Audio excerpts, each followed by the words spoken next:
Bonjour à tous. Alors ici, une petite présentation d'un airlift un petit peu particulier. Je suis ici avec Vincent. Bonjour Vincent. Salut Patrick, comment vas-tu? Moi je vais très bien, toi-même. Oui, une bonne journée avec toi, donc pas de souci.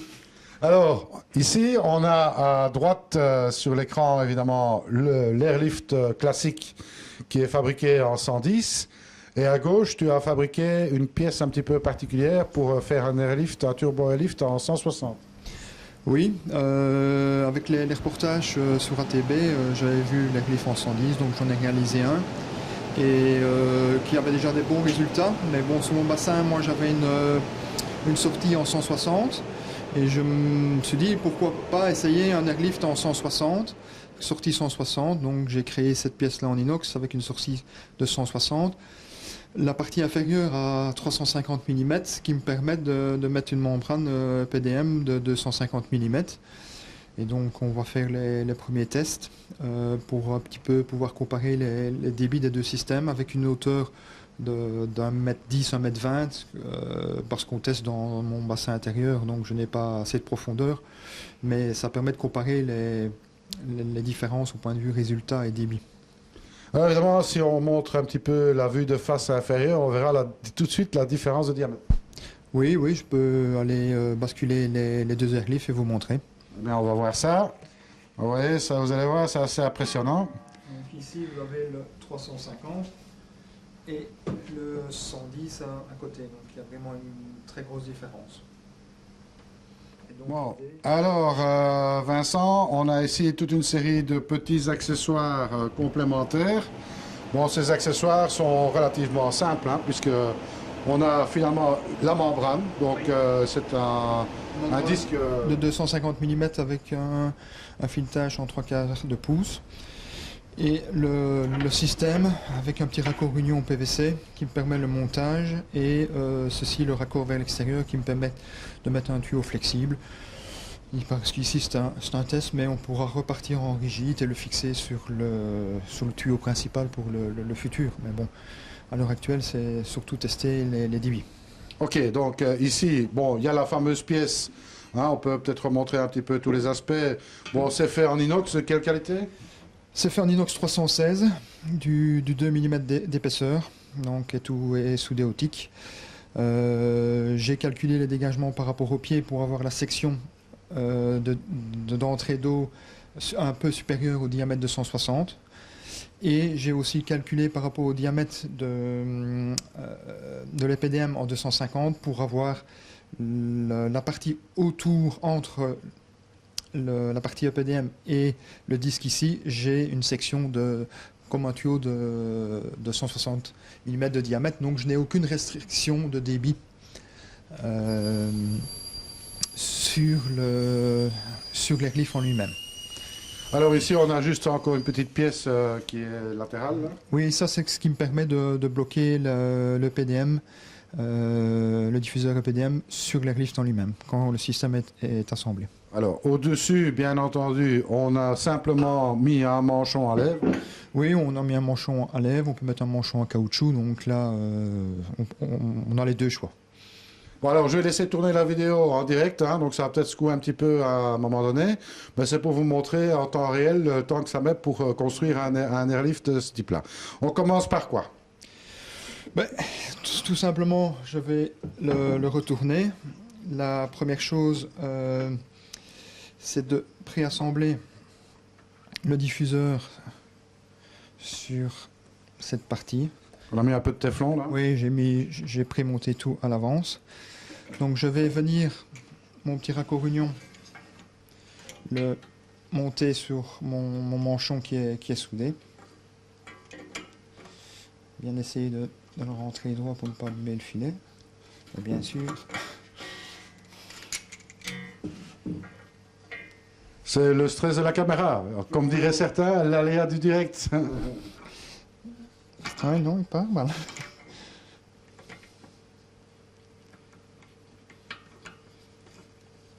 Je ne l'avais pas.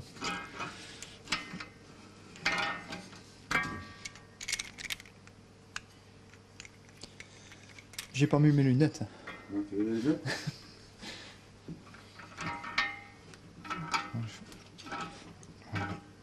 Donc ça va aller ainsi. Donc je préassemble le raccord union.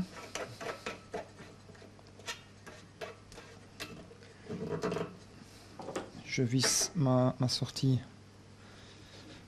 et celle-ci va toute seule. Bon, la sortie qui est aussi l'entrée, en fait, c'est l'entrée d'air. Oui, oui. Voilà. On la laisse vers le haut, bien sûr, puisqu'on est à l'envers. Donc là, Le système voilà, est monté. Il est bien fixé et prêt à l'emploi. donc là, on peut peut-être montrer face à la caméra l'intérieur de l'airlift, donc dans l'autre sens. Hein, donc on voit ici bien le disque est bien centré. Le passage est important entre le disque et bien sûr et l'extérieur de l'entrée. Oui. Donc maintenant, bon, il reste encore deux opérations à faire, c'est de remettre la longe, on va le remettre sur son pied, voilà. On remet une allonge ici au-dessus, bien sûr, un coup de 90 et un T pour dégazer. Oui. Et puis on met tout ça dans l'eau et on essaye. C'est ça. Et donc la longe est adaptée par rapport à la profondeur qu'on a. Et plus elle sera longue, mieux le débit se comportera. Donc on peut dire que les débits optimum sont atteints avec une profondeur d'1,70 m, mais ici on n'aura pas 1,70 m. Non, on aura 1,20 m. 1,20 m. Donc restez avec nous, on va continuer à monter ça. Donc maintenant on va installer évidemment le tuyau et le coup de 90 avec un T pour dégazer. Bon, bien sûr, bon, petit conseil par rapport à ce montage, pour mettre du tuyau de 160 ensemble, il vaut mieux mettre un peu de graisse.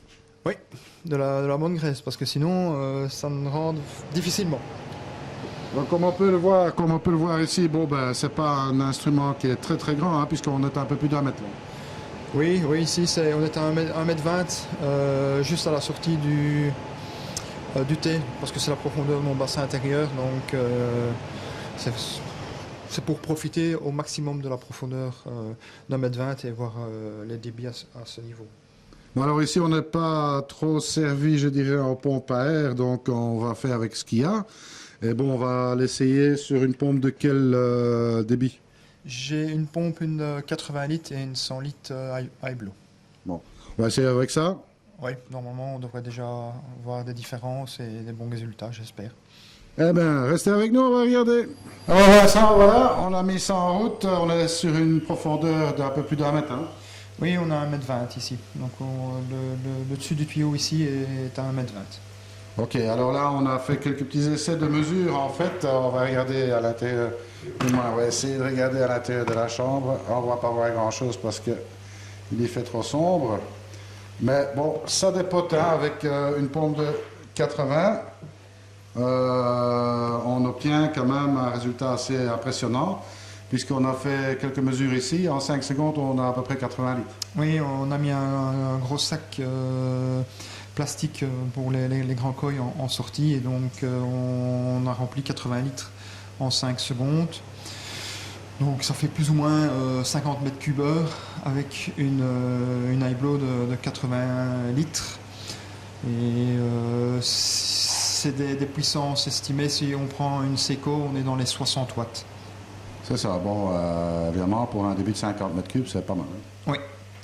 Et nous sommes encore dans une position où, avec 1,20 m, c'est vraiment pas intéressant. Donc si on descend à 2 mètres, on va peut-être encore gagner 30%, donc ce qui permettrait de ne plus travailler avec une 80, mais descendre à une 60. Et là, on se retrouve en dessous de 50 watts pour des débits qui vont se situer entre 40 et 50 mètres cubes heure. On peut voir ici le flow que ça dégage, c'est vraiment impressionnant. Mais bon, rappelle des consommations vraiment extrêmement minimalistes. Hein. Oui, oui. Donc on sera pour moi dans les 60 watts. 60 watts pour un débit 50 mètres cubes. 50 mètres cubes, oui. Donc des petits changements à prévoir dans ton bassin. Gros changement, très gros changement. Parce que les sorties de mes tambours, sur la sortie de mes tambours, j'avais des pompes industrielles qui envoyaient l'eau dans mes filtres et qui retournaient en gravitaire au bassin. Donc je vais installer les deux airlifts en sortie de mes filtres bio, mais donc je dois modifier mes tambours et l'entrée de mes chambres bio pour pouvoir travailler en gravitaire. Donc par rapport à un débit de 50 mètres cubes, je dois au moins mettre 2 fois 200 mm pour réduire au maximum les pertes de charge, parce que c'est le problème de l'airlift. Il faut bien étudier toutes les pertes de charge dans tout le système pour avoir le rendement le plus élevé. Donc du travail et casser le fond de ma chambre, parce que je n'ai qu'un mètre 50, donc je vais creuser un petit puits au fond de la dernière chambre pour descendre à 2 mètres pour avoir vraiment la hauteur optimale pour l'airlift. En tous les cas, une chose est sûre, c'est que ta petite pièce que tu as fabriquée, qui n'est pas si petite que ça d'ailleurs, en inox, on rappelle, de très bonne qualité, ça permet de simplifier au maximum la fabrication d'un airlift. Oui, ça simplifie au maximum, et par rapport au test que j'avais exécuté avec la même pompe à éblo avec un tuyau de 110, là j'étais plus ou moins dans les 25 mètres cubes, dans les mêmes conditions. Donc avec ce système, la membrane et le collecteur en inox, on double le débit avec la même pompe. C'est ça. Donc ici, on a l'occasion, on va faire un petit tour de ton nouveau bassin intérieur, hein, on va dire, c'est le bassin d'hivernage. On peut peut-être arrêter la pompe pour voir un peu les poissons, parce qu'il y a quand même quelques poissons intéressants ici à voir dedans. Il y a du poisson de grande taille. On va dire ça comme ça. Oui, il y a quelques poissons entre 90 cm et 1 mètre. Donc, oui, c'est de belles tailles. Belle taille. Alors, on a ici, voilà, on voit ici un Mukashi qu'on avait ramené l'année passée, hein, qui a pris aussi une belle taille en un rien de temps. Oui, sur un an, on l'a fait passer de 28 cm à 63. Donc, c'est une belle évolution. Ici, il y a un Saragoy de chez El Pasio que j'avais acheté aussi il y a un an. Il faisait 80 cm et là, sous la saison, il est à 90. C'est ça. Alors, bon, bien sûr, bon, il y a pas mal de remous ici pour l'instant et bon, l'éclairage est relativement faible, bon, c'est le soir. Donc, bon, avantage, c'est que tu ne dois pas sortir de la maison pour voir tes poissons. Oui, c'est le gros avantage pour les surveiller. Et aussi, comme le bassin est totalement isolé, il y a 5 cm d'isolant tout autour, ça me permet de garder mes poissons tout l'hiver à une température correcte et de continuer à les alimenter en réduisant énormément les coûts de chauffage. C'est ça. Alors, on va peut-être voir un petit peu la filtration parce que c'est intéressant. Je crois que ça en intéressera plus d'un. Oui, je me suis fait un petit plaisir avec une grande chambre bio et un filtre à tambour incorporé. Eh bien, on va aller jeter un coup d'œil là-dessus. Bon, alors, Vincent, ici, un filtre un petit peu particulier pour ce bassin. Oui, c'est mon filtre laboratoire où je teste toutes les solutions pour les futures productions. Donc, ma première solution à l'heure actuelle en test est de réduire la consommation électrique des tambours. Donc le point critique, c'est la pompe pression. Donc j'ai installé des gicleurs basse pression qui permettent de fonctionner avec la pression de l'eau de ville. On a modifié les angles aussi, on a optimisé les entraxes des gicleurs, la position en hauteur. Et on a simplement une petite électrovanne de 24 volts pour ouvrir et fermer le débit. À l'heure actuelle, le bassin tourne ici depuis 4 mois et je n'ai pas d'inconvénient par rapport à cette solution. L'autre solution qui est en test aussi, c'est un système de nettoyage de la goulotte qui permet à intervalles réguliers d'envoyer un gros débit d'eau au fond de la goulotte pour évacuer les grosses crasses qui restent dans la goulotte, parce que c'est le problème le plus important sur les tambours, c'est de pouvoir sortir des goulottes ces grosses crasses. Et donc là, on a un système d'électrovanne et j'ai un autre système qui est un système automatique, c'est l'électrovanne de droite, qui permet de faire un changement automatique. Vous programmez le volume du bassin et le pourcentage que vous voulez changer d'eau par semaine, et le système gère automatiquement l'électrovanne en injectant de l'eau chaque début d'heure pendant un laps de temps qui correspond aux 10% de changement d'eau sur la semaine. Alors évidemment, bon, se passer d'une pompe, c'est très bien. Travailler sur le réseau d'eau, c'est très bien aussi. Mais ça offre l'avantage qu'il faut plus de pompes, donc ça fait moins cher aussi. Oui, oui, oui. Une bonne pompe Grundfos en inox 316 pression, c'est un budget de 800 euros. Il y a des pompes de moins bonne qualité, on va dire, tourne entre 200 et 250 euros. Et une Electrovan, on est à 50 euros. Donc là aussi, c'est une bonne réduction du prix. Alors ici, on peut voir le tableau de commande, mais qui va être aussi singulièrement modifié par la suite. Oui, pour mes essais, moi j'ai travaillé avec un automate qui me permet, au point de vue interface, c'est un peu plus facile à gérer. Et je suis en train, avec Patrick, de développer une carte micro-P pour gérer le tambour. Ce système-là sera moins onéreux, mais ça nous permettra de mettre des options supplémentaires en standard, comme pour le futur d'avoir un web server, donc pouvoir avec sa tablette communiquer avec son tambour pour avoir les paramètres sur le temps entre deux cycles, pouvoir allumer et couper les UV. C'est ça, bon ben ça va aussi diminuer singulièrement le coût. Oui, oui. Donc c'est une bonne nouvelle. Alors tout ça est commercialisé, on va dire, par toi de manière, je vais dire, un petit peu privée. Oui, oui, mais 2015 nous réserve peut-être des surprises. Donc vous êtes intéressé par un filtre à tambour full inox, etc.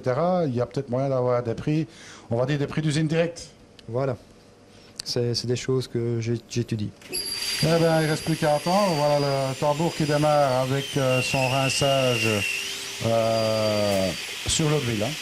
Oui, donc vu la faible pression, on a un petit peu plus de nettoyage avec une pompe à pression, mais ça ne change pas grand-chose. Quand vous voyez un nettoyage ici, je consomme 1 litre d'eau, et sur le litre d'eau, il n'y en a que la moitié qui sort par la goulotte.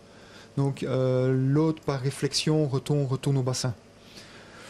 Donc c'est une consommation très raisonnable au point de vue eau. Alors, on peut peut-être donner un petit peu les mensurations. Donc c'est un filtre qui est prévu pour quel volume ça? Ben ici, on passe 36 000 litres. Donc quand j'ai ma pompe pour le chauffage, je suis à 40 000 litres heure de filtration. Donc c'est un filtre qui pourrait tourner pour un bassin de, allez, je veux dire 70 mètres cubes, entre 60 et 70 mètres cubes, avec une bonne sécurité. C'est ça, donc sans problème. Alors il y a d'autres petites choses ici qu'on peut voir qui sont un petit peu particulières. Je vais d'ailleurs retourner la caméra pour mieux vous montrer ça. Alors de quoi s'agit-il? Donc l'idée pour le futur aussi, c'est qu'avec les cartes micro-P, on puisse gérer tout le bassin. Et donc aussi bien l'alimentation des poissons. Et donc là, on étudie un système qui, c'est une motorisation de vanne qui va couper automatiquement l'aspiration du skimmer pendant qu'on donne à manger aux poissons, et ainsi laisser le temps aux poissons de tout manger. Et au bout d'une quinzaine de minutes, on peut le réenclencher. On travaille aussi, quand j'ai certaines pompes, l'automate peut aussi, par rapport à ce qu'on ferme une entrée, moduler le débit des pompes pour ne pas avoir un problème de niveau dans le tambour. C'est ça. Alors bon, tout ça ici est mis sur un bassin intérieur qui est, bon, le filtre on peut dire carrément surdimensionné, mais il y a des raisons à ça bien entendu. Oui, j'ai beaucoup de poissons de grosse taille, et aussi ce bassin, quand mes gros poissons en été vont retourner dans mon bassin extérieur, va me servir à essayer de faire grandir des jumbo tosai. Et donc beaucoup de nourriture avec des températures très élevées, donc toutes les mauvaises conditions au point de vue filtration, donc j'ai surdimensionné. On va peut-être jeter un petit coup d'œil sur les poissons. Mais il y a encore quelques petites choses à dire là-dessus, parce qu'il y a encore des sondes un petit peu partout ici. Oui, j'ai une sonde de température. C'est un système sur lequel j'ai travaillé aussi. Donc j'ai une pompe à chaleur. Et j'ai voulu séparer le circuit pompe à chaleur du reste de la filtration parce qu'on a beaucoup de pertes de charge, donc beaucoup de consommation électrique dans la pompe de circulation pour la pompe à chaleur. Et donc je n'enclenche le circuit de la pompe à chaleur qu'au moment où je dois chauffer. Et quand la température est correcte, donc ce circuit-là ne fonctionne pas, donc j'économise encore de l'énergie avec ce système qui est vite rentabilisé parce qu'une sonde comme ça est très très bon marché et vite rentabilisée. Voilà, Vincent, un petit mot pour résumer le tout. Filtre à tambour, tu produis toute une série de filtres différents, de tailles différentes. Oui, j'ai 5 modèles. Donc je commence par des modèles pour des bassins de 15 mètres cubes, 30 mètres cubes, 60 mètres cubes. Et puis j'ai 2 grosses versions où c'est pour vraiment tous les gros bassins de 100 mètres cubes à plus. C'est ça. Bon, il y aura certainement un site internet qui va pouvoir le jour, des choses comme ça. Oui, oui, oui. Bon, on te donne un petit coup de main, on travaille ensemble là, sur le développement de ces nouvelles cartes pour les commandes des filtres à tambour, etc. Mais il y a encore plein d'autres projets qui se profilent. Donc, notamment, on rappelle les vannes commandes électriques, mais il y a encore plein d'autres choses, plein d'idées qui subsistent, notamment le fameux Airlift en 160 qui est quand même facile à monter. Oui, c'est très facile et l'avantage par rapport au 110, donc on voit bien avec la même pompe, on double le résultat au point de vue débit pour la même consommation. Donc il y a un avantage par rapport à un système 110 comme Coivindon propose sur leur site. Eh bien, on fera certainement un essai parce qu'il me vient une idée. Moi, je n'ai que des sorties en 110, mais j'en ai 6. Tu es d'accord avec moi? Oui, oui. Donc, ce qu'on peut faire, par contre, c'est que si on prend un diamètre de 160 et qu'on regarde la surface de ce cercle et qu'on prend le diamètre de 110 et qu'on regarde la surface du 110, on constatera que dans un 160, on peut mettre très exactement 210. Oui, il faut calculer, mais si tu le dis... ouais. C'est grosso modo ça, à peu de choses près. Donc, qu'est-ce qui nous empêcherait de faire un 160 pour activer 2 sortie de Airlift sur mon bassin? Donc pourquoi pas, c'est un essai à faire, ça vaudrait la peine puisque bon, ça permettrait de dire, tiens voilà, on peut très bien faire un Airlift en 160, ce qui donne un gain considérable pour une consommation identique à un 110 en réalité, et augmenter les débits sans pour autant augmenter les consommations. Oui, c'est ça, on pourrait mettre une fourche de 160 avec 2 réductions, et oui, c'est quelque chose qui est... Envisageable, oui. Donc ça, c'est un essai qu'on fera certainement plus tard. Bon, bien entendu, cette pièce-là, il y aura possibilité, pas dans l'immédiat, mais dans un futur relativement proche, de pouvoir se la procurer également. Oui, oui, et je vais en réaliser peut-être en diamètre un peu plus grand ou plus petit. Donc j'aimerais bien faire encore d'autres tests parce qu'il est possible d'avoir des membranes qu'on avait aujourd'hui en 300. Donc pourquoi ne pas essayer une membrane de 300 avec une embase de 400 mm? On ne sait jamais. Et alors, bon, nous, on a vu, bon, les débits sont quand même conséquents, puisqu'on a fait grosso modo 80 litres en 5 secondes. Mais tout ça, c'est un petit peu empirique, on va dire, comme système de mesure. Donc, on va aussi s'arranger pour essayer d'avoir des vrais appareils de mesure qui permettront de mesurer des vrais débits. Oui, il est possible d'avoir des systèmes à ultrasons, des millimètres à ultrasons, où sur mon bassin, on pourra fixer les sondes et avoir un débit réel. Comme à l'heure actuelle, Coivindon ont ce système-là pour valider tout leur développement. Eh bien, on essaiera de contacter Coivindon pour voir ce qu'ils peuvent nous proposer en la matière. Donc, on a mis combien de temps pour fabriquer un Airlift comme ça, hein? Quelques dizaines de minutes? Oui, c'est 10 minutes, oui. 10 minutes, puisque bon, on n'a pas dû coller grand-chose finalement. Non, il y a 2-3 raccords à coller et à monter la membrane, donc ça, tout le monde peut le faire. Et puis, il faut ajuster le tuyau de 160, et ça, dans n'importe quel magasin de construction, vous trouvez aussi. Alors Vincent, bon ben voilà, tout le monde ne te connaissait pas encore, maintenant je crois que c'est chose faite. Et puis, bon, on aura l'occasion de reparler le jour où ton site internet sera fait. Bon, ce qu'on peut dire, c'est que ça ne s'écrira pas VIN, etc. Ça va s'écrire autrement. Oui, 20 puissants. Et 20 100, effectivement. Donc il y aura toute une gamme là-dessus. Donc déjà, on peut dire trois gammes de tambours, trois séries de tambours. On aura certainement l'occasion de reparler des vannes électrifiées et bien sûr de la tête de l'airlift. Bon, le ou les têtes de l'airlift. Oui, oui. Et aussi tout ce qui est filtre à ruissellement, parce que j'ai développé 3-4 modèles aussi qui marchent dans de bons résultats. Le plus gros, c'est quand même des chambres, à l'heure que j'ai réalisé, c'est des chambres de 3 mètres de long sur 1 mètre de large, hauteur 50 cm, 4 chambres. Et le plus petit, ben, on a des chambres d'1 mètre sur 50. Et toujours en inox de très haute qualité. Oui, oui. Ben, moi, c'est mon cheval de bataille. Je crois que l'inox a quand même un avantage par rapport à tout ce qui est plastique. Et toutes les solutions que je suis en train de mettre en œuvre, c'est pouvoir essayer d'arriver à vendre des tambours inox au prix des tambours plastiques. C'est ça. Alors voilà, eh ben, j'écoute, je crois qu'on a à peu près tout dit. Hein. Si j'ai oublié quelque chose, tu me rappelles. Non, on a tout dit. Et bien voilà, donc ben, il ne reste plus qu'à attendre un petit peu pour voir l'évolution de ce qui va se passer en 2015. Mais bon, ça, il suffit de rester attentif sur Aquatechnoman, on aura certainement l'occasion d'en parler. Et puis en attendant, ben, surtout, ne soyez pas sages. Voilà. Salut à tous. Salut Patrick.